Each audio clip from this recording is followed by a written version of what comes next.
السلام علیکم ورحمۃ اللہ وبرکاتہ۔ الحمد للہ وکفی والسلام علی عبادہ الذین اصطفی، اما بعد، اعوذ باللہ من الشیطان الرجیم، بسم اللہ الرحمن الرحیم۔ یا ایہا الذین آمنوا باللہ ورسولہ، صدق اللہ العظیم۔ وقال النبی صلی اللہ علیہ وسلم، ذاق طعم الایمان من رضی باللہ ربا وبالاسلام دینا وبمحمد رسولا، او کما قال علیہ السلام۔ اللہم صلی علی سیدنا محمد وعلی آل سیدنا محمد وبارک وسلم۔ اللہ کا احسان اور کرم ہے کہ اللہ نے ہمیں اپنی محبت کی نسبت پر، دین اور اسلام کی نسبت پر، نبی کی نسبت پر یہاں جمع ہونے کی توفیق عطا فرمائی ہے۔ یقیناً یہ اللہ کا انتخاب ہے۔ اللہ چاہتے ہیں تو اپنے بندوں کو دین کی سمجھ عطا فرماتے ہیں۔ جس کے ساتھ اللہ بھلائی اور خیر کا ارادہ کرتے ہیں، جس کے ساتھ اللہ بھلائی اور خیر کا ارادہ کرتے ہیں، اللہ ان لوگوں کو دین کی سمجھ عطا فرماتے ہیں۔ تو دین کی باتوں کو سننا یہ یقیناً اللہ تعالیٰ کی طرف سے ایک توفیق ہے، اللہ تعالیٰ کی طرف سے ایک نعمت ہے۔ اسی لیے کل جہنمی، اللہ نہ کرے، جب جہنم میں جائیں گے تو وہ جو پچھتاوا کریں گے، اس پچھتاوے کو قرآن نے اس طور پر پیش کیا ہے کہ کاش کہ ہم دین کی باتوں کو سنتے، کاش کہ ہم دین کی باتوں کو سنتے، سمجھتے، تو آج ہم جہنم میں داخل نہیں ہوتے۔ معلوم یہ ہوا کہ دین کی باتوں کو نہ سننا یہ انسان کے لیے بہت بڑی محرومی کی بات ہے۔ تو ایسی مجلسوں پر حاضری دینا یہ ہمارے لیے ایک خوشی کا موقع ہونا چاہیے، اللہ تعالیٰ کی طرف سے ایک نعمت کا مسئلہ سمجھنا چاہیے کہ اللہ نے چاہا اس لیے میں یہاں پر حاضر ہوا۔ سب سے بڑی بات تو یہ ہے کہ اللہ نے الحمدللہ ہم تمام کو ایمان کی دولت سے نوازا ہے۔ یہ دولت جو بغیر مانگے ہمیں نصیب ہوئی ہے، ایمان کی دولت، ایمان کا خزانہ، ایمان کی نعمت، اس پر جتنا بھی ہم اللہ کا شکر کریں وہ کم ہے۔ یقیناً اللہ کی طرف سے یہ بہت بڑی ایمان کی نعمت اور دولت ہمیں حاصل ہوئی ہے۔ اس کا اندازہ ہم اس وقت لگائیں گے اور اس کا اصل ثمرہ اور اصل پھل ہمیں اس وقت ملے گا جب میدان محشر قائم ہوگا، ساری انسانیت بارگاہ الہی کے سامنے کھڑی ہوگی، بارگاہ الہی میں کھڑی ہوگی، اور اس موقع پر اللہ پاک ایمان والوں کے ساتھ اپنی نوازشات فرمائیں گے۔ ایمان والوں کو، ایک ادنا ایمان والے کو اللہ پاک 10 گنا بڑی جنت عطا فرمائیں گے۔ تو اس وقت ایمان والے کو اپنے ایمان کی اس موقع پر یقیناً قدر ہوگی کہ یقیناً میں کتنی بڑی دولت کے ساتھ دنیا میں زندگی میں نے گزاری ہوں۔ آج اسی کا نتیجہ ہے کہ اللہ تعالیٰ نے مجھے اتنی بڑی جنت عطا فرمائی ہے۔ ہاں، یہ اس موقع پر اس کو اس کا احساس ہوگا، لیکن کچھ احساس اس دنیا میں رہ کر بھی کرنے کی ضرورت ہے، چونکہ جس کے پاس جو دولت ہوتی ہے، اگر اس دولت کے بارے میں اس نے فکر نہیں کی تو یقیناً وہ دولت ایک موقع ایسا بھی آ جاتا ہے کہ چرا لی جاتی ہے یا وہ دولت ضائع ہو جاتی ہے۔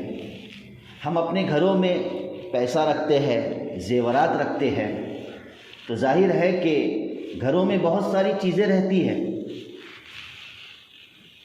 کچن میں کچن کی چیزیں رہتی ہیں، کوئی کچن میں اپنے زیورات کو نہیں رکھتا ہے، بھئی رکھتا ہے کیا؟ نہیں رکھتا ہے، بلکہ زیورات رکھنے کی جگہ الگ ہوتی ہے اور دال پانی رکھنے کی جگہ الگ ہوتی ہے۔ کوئی دال پانی کو چھپا کر نہیں رکھتا اور زیورات کو سامنے نہیں رکھتا، چونکہ اس کے سامنے دال کی بھی حقیقت ہے اور اس کے سامنے زیور کی بھی حقیقت ہے کہ زیور اس کے نزدیک ایک بہت بڑی دولت ہے۔ اگر اس نے حفاظت نہیں کی تو ایک موقع آئے گا کہ یہ زیور وہ ضائع کر بیٹھے گا اور زیور کو اپنے ہاتھ سے جانے دے گا اور پھر افسوس کرتا بیٹھے گا۔ تو جو چیز جتنی بڑی قیمتی ہوتی ہے تو اس کی حفاظت بھی اسی طریقے سے کرنی پڑتی ہے۔ کاش کہ ایمان کے بارے میں ہمیں یہ چیز سمجھ میں آ جائے کہ یہ ایمان دنیا کے کروڑوں زیورات سے بھی بڑھ کر ہے۔ اس ایمان کا کوئی مول نہیں، اس ایمان کا کوئی تول نہیں، یہ تو کروڑوں نعمت سے بڑھ کر ہے۔ تو اب ایسی صورت میں اس ایمان کی حفاظت یہ ایک وقت کا بہت بڑا چیلنج ہے اور وقت کی ایک بہت بڑی کیا ہے ضرورت ہے کہ اس ایمان کی ہم حفاظت کرنے والے بنیں۔ اس ایمان کی حفاظت کرنے والے بنیں۔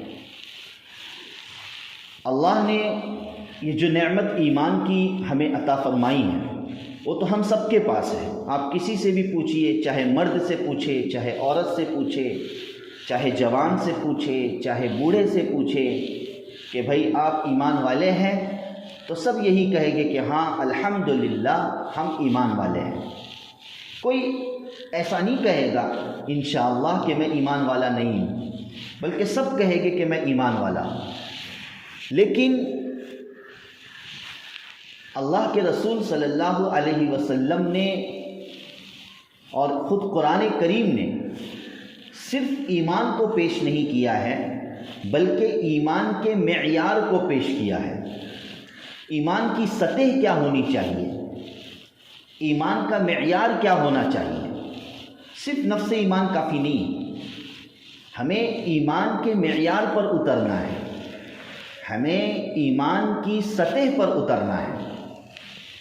اور ایمان کی سطح اور ایمان کا معیار کیا ہے، اس کو نبی کریم صلی اللہ علیہ وسلم نے مختلف حدیثوں کے ذریعے سے بیان فرمایا ہے۔ کسی صحابی نے اللہ کے رسول صلی اللہ علیہ وسلم سے پوچھا، اے اللہ کے رسول صلی اللہ علیہ وسلم ایمان کیا ہے وہ بتلائیے، اور ایسی بات بتلائیے کہ آپ کے بعد میں کسی کو نہ پوچھ سکوں۔ تو نبی کریم صلی اللہ علیہ وسلم نے فرمایا کہ قل آمنت باللہ ثم استقم، کہ تو کہہ کہ میں اللہ پر ایمان لایا اور اس پر قائم رہ، یعنی اب پیچھے نہ جا بلکہ اس پر مضبوطی سے قائم رہے۔ اور ایک دوسری حدیث میں اللہ کے رسول صلی اللہ علیہ وسلم نے اس کی اور وضاحت فرمائی ہے کہ ذاق طعم الایمان، ایمان کی چاشنی، ایمان کی مٹھاس، ایمان کی لذت اس بات میں ہے۔ دیکھیے اس حدیث میں اللہ کے رسول صلی اللہ علیہ وسلم در حقیقت ایمان کے معیار کو بتلا رہے ہیں۔ ذاق طعم الایمان، ایمان کی لذت کیا ہے، ایمان کا معیار کیا ہے، ایمان کی مٹھاس کیا ہے، کہ من رضی باللہ ربا، کہ جو اللہ کو اپنا رب ماننے سے خوش ہو گیا، جو اللہ کو اپنا رب ماننے سے خوش ہو گیا، اور وبالاسلام دینا، اور اسلام کو اپنا مذہب اور دین ماننے سے خوش ہو گیا۔ اللہ کو اپنا رب ماننے سے خوش ہوا، اسلام کو اپنا مذہب اور دین ماننے سے خوش ہو گیا، وبمحمد رسولا، اور محمد صلی اللہ علیہ وسلم کو اپنا رسول ماننے سے، اللہ کا رسول ماننے سے خوش ہو گئے۔ بات سمجھ میں آ رہی؟ اللہ کو رب ہم سب مانتے ہیں، اسلام کو دین اور مذہب ہم سب مانتے ہیں۔ کوئی کہے گا کہ بھئی تمہارا رب کون ہے؟ سب کہیں گے کہ اللہ۔ کوئی کہے گا کہ تمہارا مذہب اور دین کیا ہے؟ سب کہیں گے کہ اسلام۔ کوئی کہے گا کہ تمہارے نبی کون ہیں؟ سب کہیں گے محمد صلی اللہ علیہ وسلم۔ لیکن یہ کہنا فقط ایمان ہے، ایمان کا معیار نہیں ہے، ایمان کی سطح نہیں ہے۔ ایمان کی سطح اور ایمان کے معیار کو نبی کریم صلی اللہ علیہ وسلم نے کیا فرمایا کہ اللہ کو رب مان کر خوش ہو جائے، اسلام کو دین اور مذہب مان کر خوش ہو جائے، اور محمد صلی اللہ علیہ وسلم کو نبی اور رسول مان کر خوش ہو جائے۔ خوش ہونا، مطمئن ہونا، راضی ہونا، یہ اصل ایمان کی بنیاد ہے اور یہ اصل ایمان کا معیار ہے۔ مثال کے طور پر آپ نے کوئی موبائل اچھا فنکشن والا خرید لیا، اپنی خوشی سے، اپنی رضامندی سے بہترین موبائل آپ نے خرید لیا، آپ کا دل اس موبائل پر آ گیا، آپ نے مارکیٹ سے وہ موبائل خرید لیا۔ اب کوئی دوسرا آپ کو یہ کہہ رہا ہے کہ نہیں یہ موبائل نہیں لینا چاہیے تھا، کوئی دوسرا موبائل لیتا، میرے چاہت کے مطابق لیتا تو اچھا ہوتا، تو آپ کہیں گے کہ نہیں بھائی میں اس موبائل سے خوش ہوں، لہٰذا اب دوسرا کوئی اس کا مقابل کوئی پیش کرے تو آپ اس کو ریجیکٹ کر دو گے۔ آپ اس کو کیا کر دو گے؟ ریجیکٹ کر دو گے۔ آپ نے کوئی کپڑا خریدا یا آپ نے کوئی زیور مارکیٹ سے خرید لیا مثال کے طور پر، اس کی نقش و نگاری آپ کو بھا گئی، اس کی نقش و نگاری آپ کو پسند آ گئی، اب کسی اور نے کوئی اور نقش و نگاری پیش کی تو آپ اس لیے ہوئے پر ناراض نہیں ہوتے، نہیں میں نے تو اپنی خوشی سے لیا ہے، اب چاہے لاکھ کوئی آفر کرے اور پیش کرے میں اس کو ریجیکٹ کر دوں گی۔ کیوں ریجیکٹ آپ نے کیا؟ اس وقت آپ نے سامنے والے کے آفر کو اور پیشکش کو ریجیکٹ کیا جبکہ آپ خود اپنی لی ہوئی چیز پر خوش تھے، آپ اپنی پسند کردہ اور سلیکٹ کرنے والی چیزوں پر مطمئن تھے، اس لیے آپ نے سامنے والی چیزوں کو ریجیکٹ کر دیا۔ یہی معاملہ ایمان کے معیار کا ہے، یہی معاملہ ایمان کی حقیقت کا ہے۔ آج ہمیں ایمان تو نصیب ہے لیکن ہمیں آج ایمان کی حقیقت نصیب نہیں ہے، الا ماشاءاللہ۔ ہم ایمان کی حقیقت سے محروم ہیں۔ اگر ہم نے اللہ کو اپنا رب مان کر ہم خوش ہیں، اسلام کو اپنا دین اور مذہب مان کر اگر ہم خوش ہیں، اور محمد صلی اللہ علیہ وسلم کو اپنا نبی اور رسول مان کر اگر ہم خوش ہیں، تو اب چاہے دنیا کیسے ہی اس کا بدل پیش کرنے کی کوشش کرے، ہم اسے لات مار دیں گے، ہم اس کی ذرا بھی پرواہ نہیں کریں گے۔ ہم کہیں گے کہ میرے پاس تو میرا رب اللہ نعمت دولت ہے، میرے پاس تو میرا مذہب ایمان و اسلام نعمت و دولت ہے، اور میرے پاس تو میرے نبی کا طریقہ نعمت اور دولت ہے۔ ہاں، جب امتحان آئے گا، جب آزمائش آئے گی، تب اس کا کھرا اور کھوٹا یہ ہمارے سامنے واضح ہو جائے گا کہ ہمیں ایمان کی لذت اور حقیقت نصیب بھی ہے یا نہیں ہے۔ شادی بیاہ ہے، ماحول کے مطابق شادی کا موقع ہے، اپنی اولاد کی شادی کروانی ہے، اب ماحول اور سماج کہتا ہے کہ اس انداز سے، اس طریقے سے شادی کرواؤ۔ ماحول چاہے وی آئی پی طریقہ پیش کر رہا ہو، بالکل ایک دم ماڈرن طریقہ پیش کر رہا ہو کہ اس انداز سے، اس وی آئی پی طریقے سے شادی کرواؤ، مگر دوسری طرف مذہب اسلام، دوسری طرف نبی علیہ السلام، ہمارے پیارے نبی صلی اللہ علیہ وسلم کا طریقہ کچھ اور کہہ رہا ہے۔ تو چونکہ ہم نے پسند کیا ہے نبی کے طریقے کو، چونکہ ہم نے پسند کیا ہے اسلام کو مذہب ماننے کو، چونکہ ہم نے پسند کیا ہے اللہ کو اپنا رب ماننے کو، اب چاہے سماج اور چاہے معاشرہ کیسا ہی اچھا طریقہ کیوں نہ پیش کرے، یقیناً وہ اسلام سے اور دین سے اچھا طریقہ ہو ہی نہیں سکتا۔ ہم لات مار دیں گے اس طریقے کو کہ نہیں ہمیں پسند نہیں، ہم تو شادی بیاہ ایسے ہی کروائیں گے جیسے کہ اللہ میرا رب چاہتا ہے، جو اسلام میں موجود ہے، جو نبی صلی اللہ علیہ وسلم کے طریقے سے موجود ہے۔ یہ تو میں ایک مثال شادی کی دے رہا ہوں۔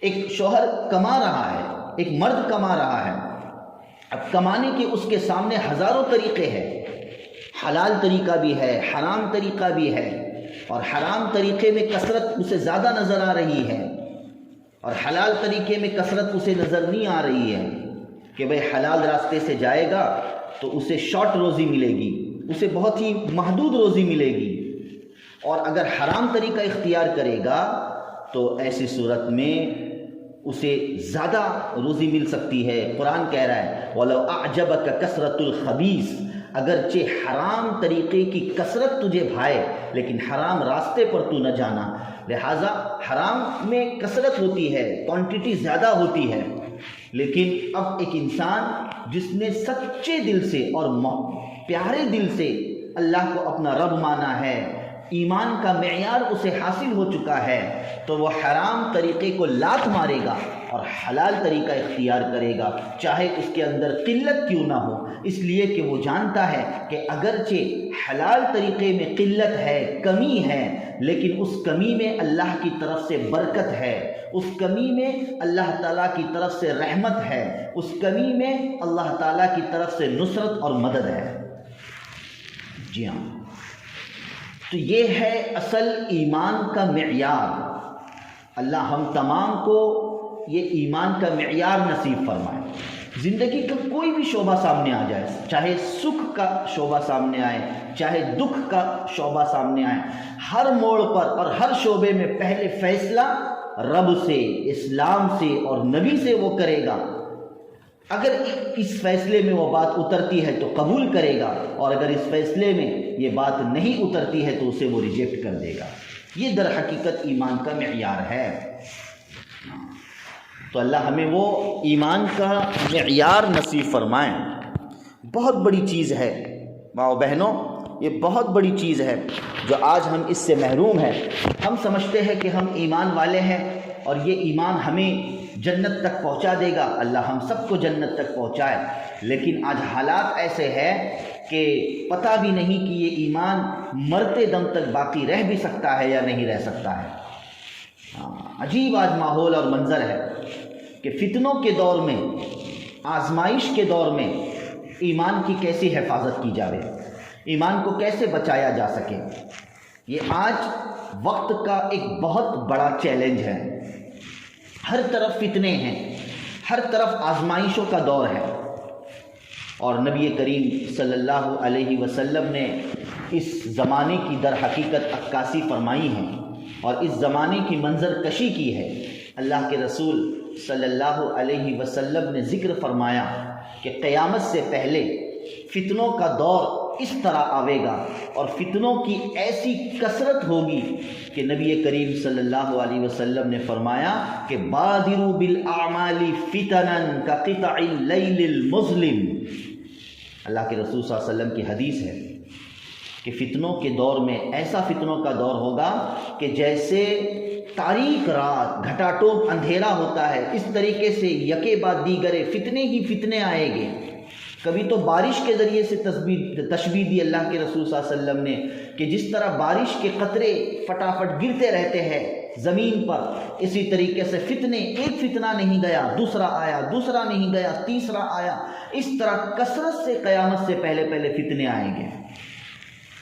تو ایسے موقعوں پر اللہ کے رسول صلی اللہ علیہ وسلم نے اپنے امتیوں کو بتلایا ہے اور اپنے امتیوں کو سمجھایا ہے کہ بادروا بالاعمال، اعمال پر قائم رہے، جتنا میسر ہو سکے ایمان اور عمل پر قائم رہے، اپنے طور پر اعمال کی پابندی کرے، اعمال سے دور نہ ہو جائے، اس لیے کہ جو ایمان اور اعمال سے دور ہوگا فتنے ان لوگوں کا شکار کر لے گا، فتنے ان لوگوں کو جھپٹ لے گے، اور جو ایمان اور اعمال پر مضبوط قائم رہے گے فتنے ان تک نہیں پہنچ سکتے۔ اور پھر نبی کریم صلی اللہ علیہ وسلم نے یہ بات آگے جو ذکر فرمائی جو بدن کے رونگٹے کھڑے کر دینے والی ہے کہ یصبح الرجل مؤمنا ویمسی کافرا ویمسی مؤمنا ویصبح کافرا، کہ صبح میں آدمی ایمان والا ہوگا مگر شام کو ایمان سے نکل چکا ہوگا، شام کو ایمان والا ہوگا صبح میں ایمان سے نکل چکا ہوگا۔ آج حال ہمارے سامنے ہے کہ ہم دیکھ رہے ہیں کہ کتنے لوگ ایمان سے نکل رہے ہیں، کتنے لوگ ایمان کو چھوڑ رہے ہیں اور دوسرے مذہب میں اور دوسرے دین میں داخل ہو رہے ہیں۔ آج حالات ہمارے سامنے ہیں۔ پہلے اکا دکا مثال دی جاتی تھی پورے ضلع میں اور پورے ہمارے کوکن میں کہ کوکن کے فلانے حصے میں فلانی جگہ میں فلانا شخص مرتد ہو گیا، فلانا شخص اسلام کو چھوڑ دیا، لیکن اب فلانا کہنے کی نوبت نہیں آ رہی ہے۔ اب تو درجنوں مثالیں موجود ہیں، آئے دن درجنوں سینکڑوں مثالیں پیش آ رہی ہے کہ بھئی فلانی جگہ پر اتنے لوگ ایمان سے نکل گئے، اتنے لوگ ایمان سے نکل گئے۔ یہ آج کے حالات ہیں۔ ہاں، کیوں یہ حالات پیش آئے؟ اس لیے کہ ہم نے ایمان کے معیار کو نہیں سمجھا، ہم نے ایمان کی لذت کو نہیں سمجھا، ہم نے فتنوں کے دور میں ایمان کی حفاظت، ایمان بھی کسی حفاظت کرنے والی چیز کا نام ہے کہ ایمان کی بھی حفاظت کی جا سکتی ہے، اس چیز کو ہم نے سمجھا ہی نہیں، جس کی وجہ سے آنن فانن کئی لوگ ایمان سے نکل رہے ہیں، اسلام سے نکل رہے ہیں۔ آپ کو یہ جان کر حیرت ہوگی، آپ کو یہ جان کر حیرت ہوگی کہ ہماری مسلم بچیاں، ہماری مسلم لڑکیاں جو کالج اور یونیورسٹیوں کے نام پر اپنے گھروں سے دور جا کر کالج اور یونیورسٹیوں میں تعلیم حاصل کر رہی ہے، لیکن چونکہ ان کے گھر میں ایمانی فضائیں قائم نہیں ہیں، ایمانی ماحول قائم نہیں ہے، ایمان کا چرچا نہیں ہے، ایمان کا مذاکرہ نہیں ہے، جس کی وجہ سے حال یہ ہوتا ہے کہ ہماری کئی مسلم بیٹیاں، ہماری کئی مسلم لڑکیاں کالج اور یونیورسٹیوں میں جا کر اپنے ایمان سے ہاتھ دھو بیٹھتے ہیں، غیروں کے ساتھ بھاگ کر شادیاں رچاتے ہیں، ناپاک محبت اور ہوس میں پڑھ کر اپنے ایمان کی دولت کو بیچ دیتے ہیں۔ یہ ایک دو کی مثال نہیں، بلکہ آپ کو بتلا دوں کہ کئی ہزاروں کی تعداد میں یہ مثالیں قائم ہو چکی ہیں، لاکھوں تک یہ تعداد پہنچ رہی ہے۔ آج ارتداد کا معاملہ بہت سرگرم ہے، کثرت سے لڑکیاں، لڑکوں کے مقابلے میں لڑکیاں کثرت سے ایمان سے نکل رہی ہے، اسلام سے خارج ہو رہی ہے۔ ہاں، ایسے موقع پر ہم سرپرستوں کو، ایسے موقع پر ہم گھر والوں کو بہت ہی محتاط رہنے کی ضرورت ہے کہ کہیں ایسا نہ ہو جائے کہ ہماری آنے والی نسلیں اور ہماری آنے والی اولاد بغیر ایمان کے دنیا سے چلے جائے، بغیر ایمان کے دنیا سے چلے جائے، کافر بن کر دنیا سے چلے جائے۔ یہ در حقیقت فتنوں کا دور ہے، یہ در حقیقت آزمائشوں کا دور ہے کہ کس طریقے سے ایمان پر ڈاکہ ڈالنے کی اور ایمان پر حملہ کرنے کی فکر اور کوشش کی جا رہی ہے۔ ہمیں ایمان کے سارے شعبوں کو زندہ کرنے کی ضرورت ہے، ایمان کے سارے درجات کو زندہ کرنے کی ضرورت ہے۔ نبی کریم صلی اللہ علیہ وسلم نے فرمایا کہ ایمان کی 70 سے زیادہ شاخیں ہیں، ایمان کی 70 سے زیادہ درجے ہیں۔ 70 کوئی کوانٹٹی کی تعین نہیں ہے، یعنی ایمان کے بہت سارے درجات ہیں، ایمان کے بہت ساری شاخیں ہیں۔ سب سے اعلیٰ شاخ کون سی ہے؟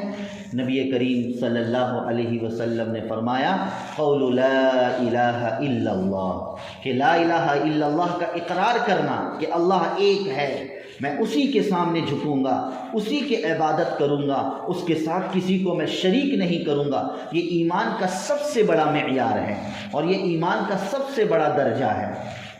بخاری شریف کی روایت ہے۔ اور پھر آگے نبی کریم صلی اللہ علیہ وسلم نے ایمان کا آخری درجہ یہ ذکر فرمایا، سب سے چھوٹا درجہ اللہ کے رسول صلی اللہ علیہ وسلم نے یہ ذکر فرمایا کہ اماطۃ الاذی عن الطریق، کے راستے سے تکلیف دہ چیز کا ہٹانا، یعنی کسی اپنی ذات سے کسی کو کوئی تکلیف نہ پہنچے یا کوئی تکلیف میں ہے اس کی تکلیف کو دور کر دے، تو یہ بھی ایمان کا ایک شعبہ ہے، یہ بھی ایمان کا ایک حصہ ہے۔ اور پھر آگے اللہ کے رسول صلی اللہ علیہ وسلم نے ایمان کے سب سے اہم شعبے کی طرف اور اس کی اہمیت کی طرف اشارہ کرتے ہوئے فرمایا کہ الحیاء شعبۃ من الایمان، کہ حیا ایمان کا ایک شعبہ ہے، شرم و حیا یہ بھی ایمان کا ایک شعبہ ہے۔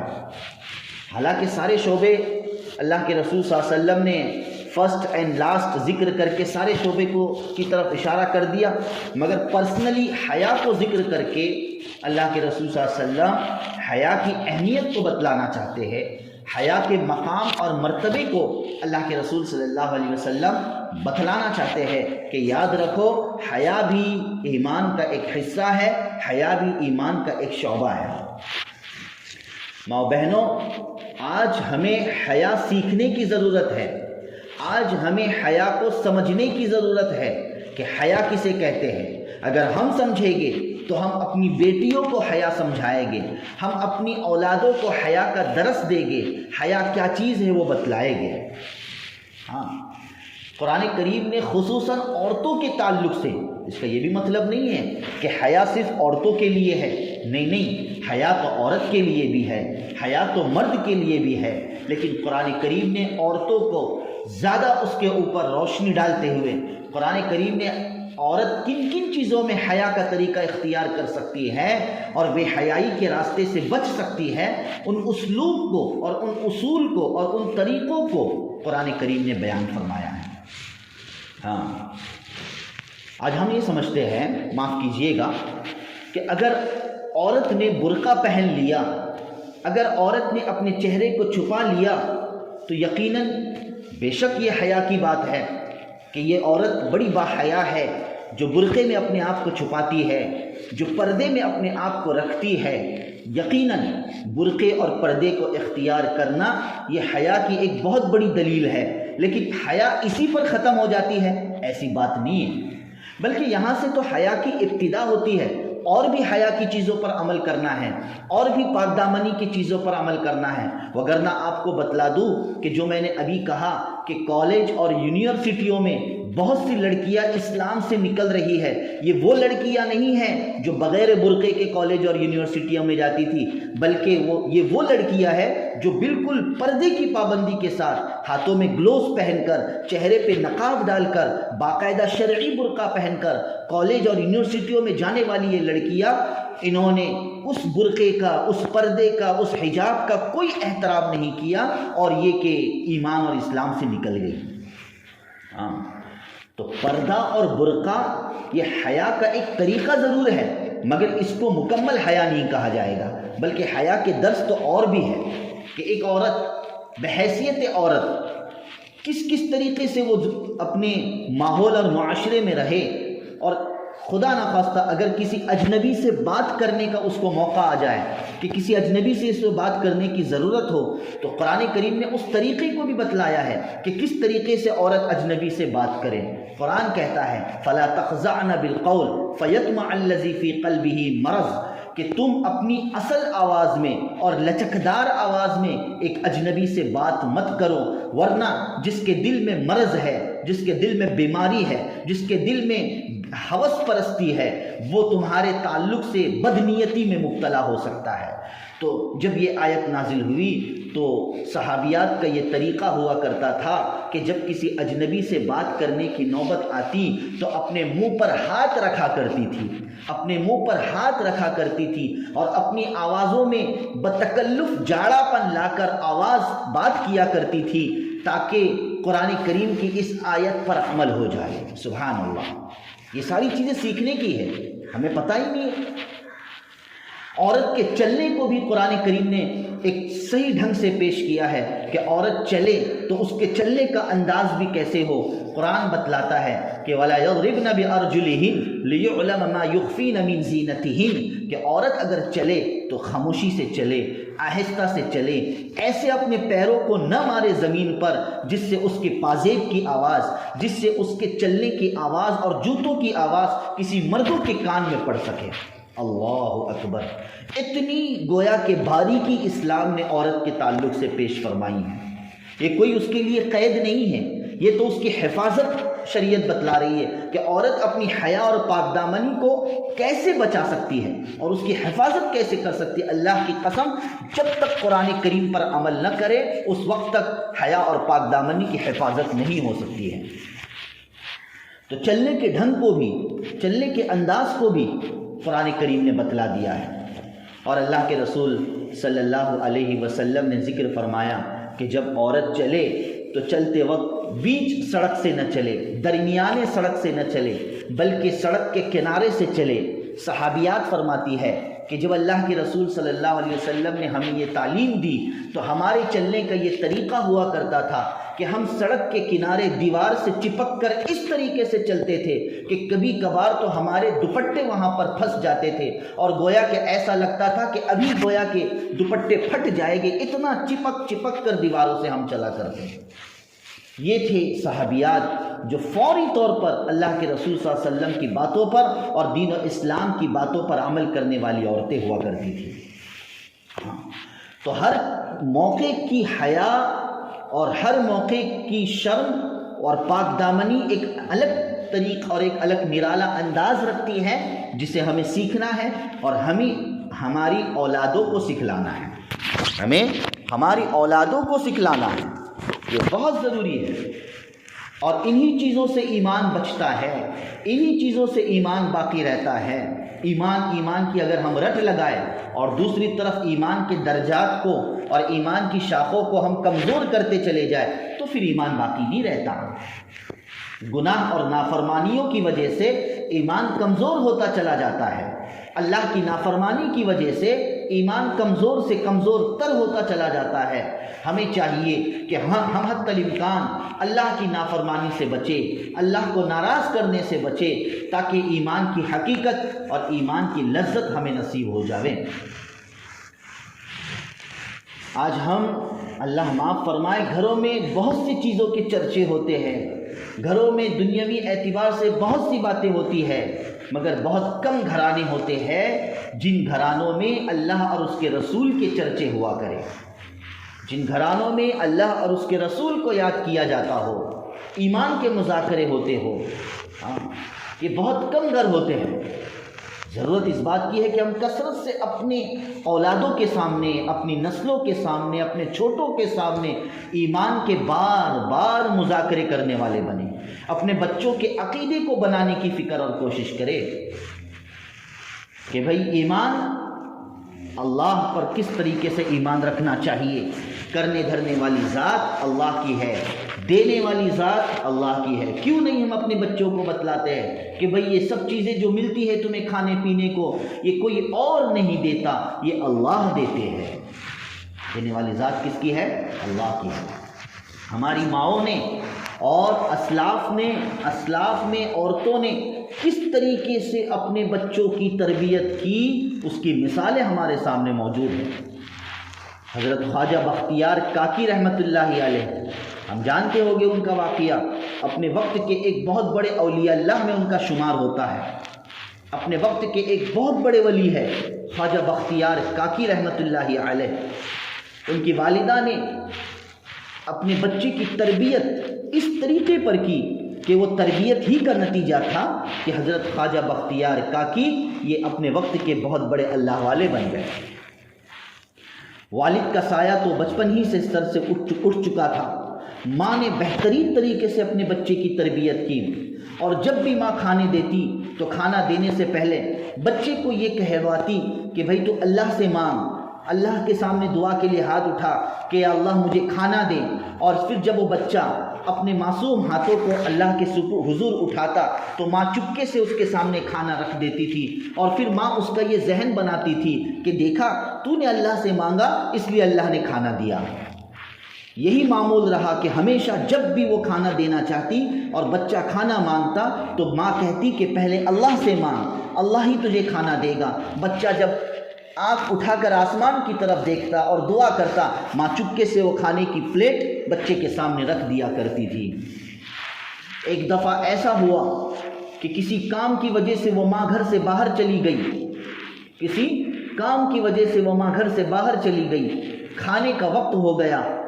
اب ماں کے دل میں یہ فکر لاحق ہو گئی کہ یا اللہ، اب تک میں نے اپنے بچے کا یہ ذہن بنایا تھا کہ دینے والی ذات اللہ کی ہے، اور بچہ یہ یقین کر چکا تھا کہ اللہ ہی کھلاتے ہیں، اللہ ہی پلاتے ہیں، ہر چیز کے مالک اللہ ہے، اللہ ہی سے سب کچھ مانگنا چاہیے۔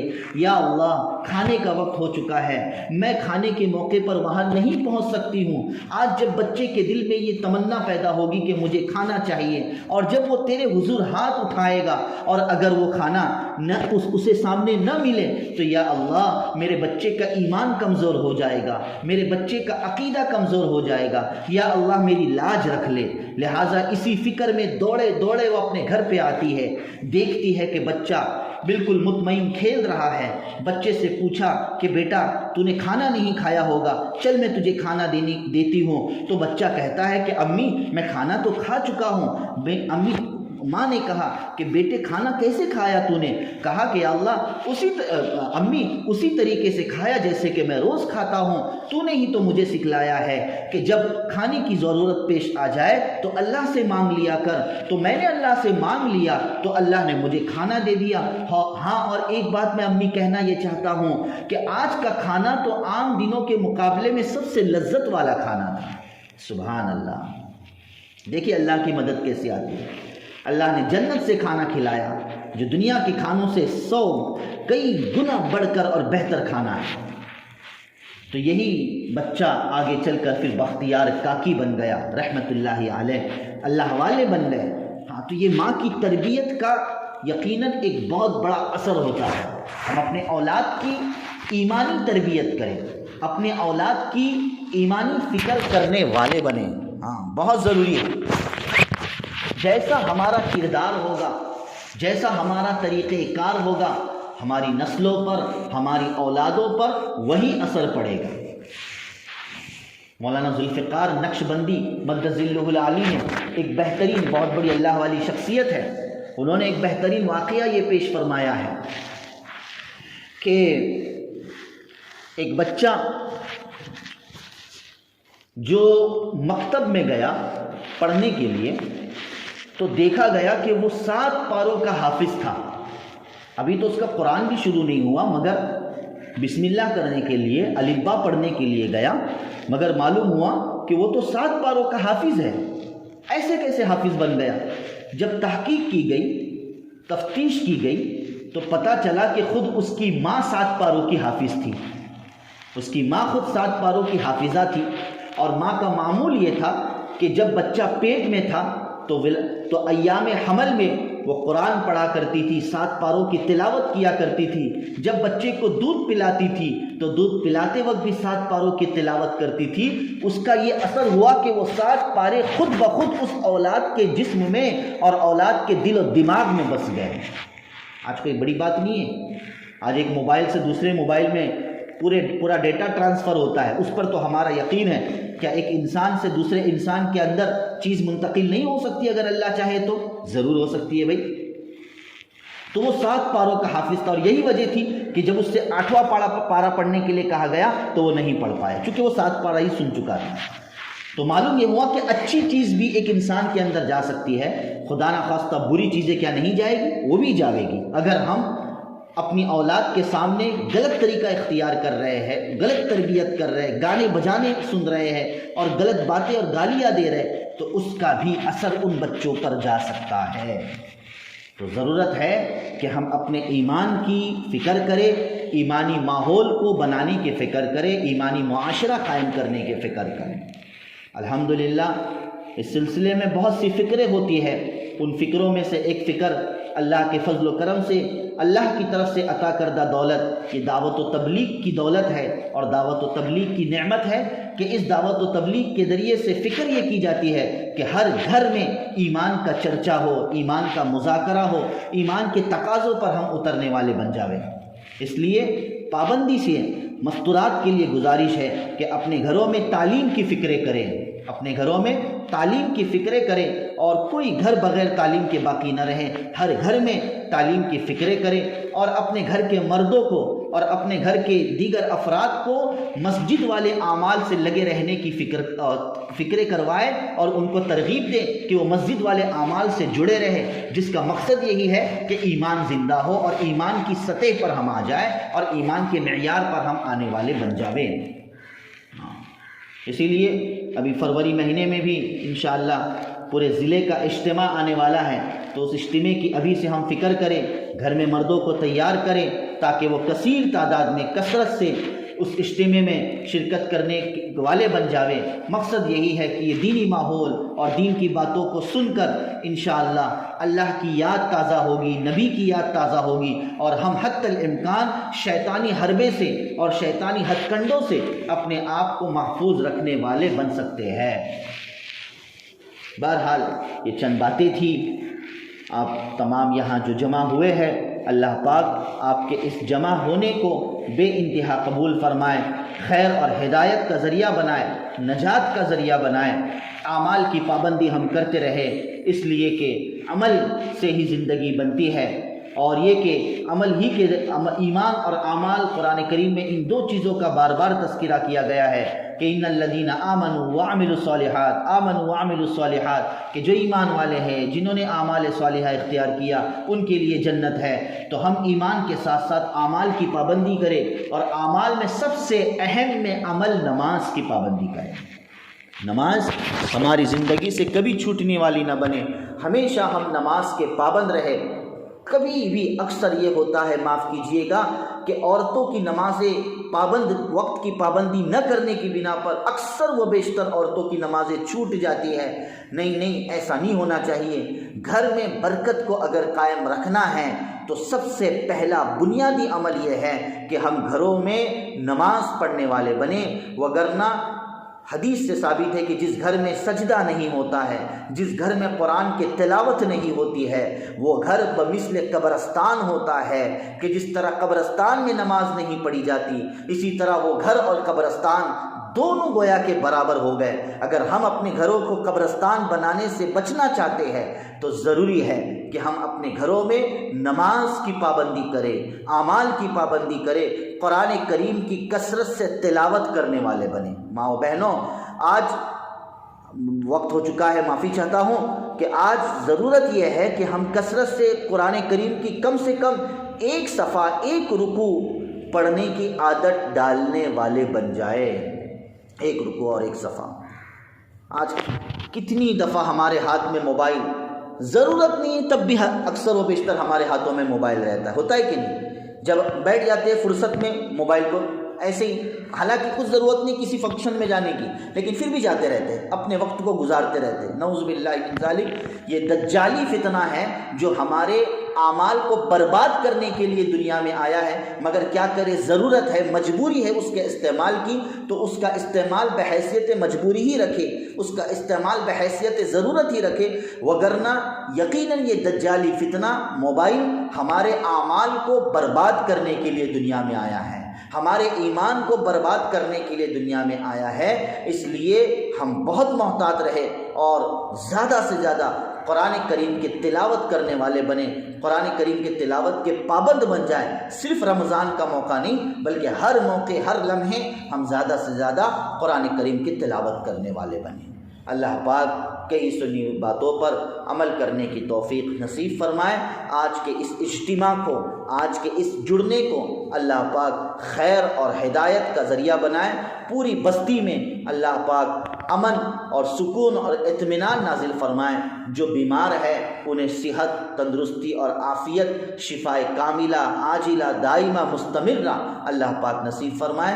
آمین یا رب العالمین۔ وآخر دعوانا ان الحمد للہ رب العالمین۔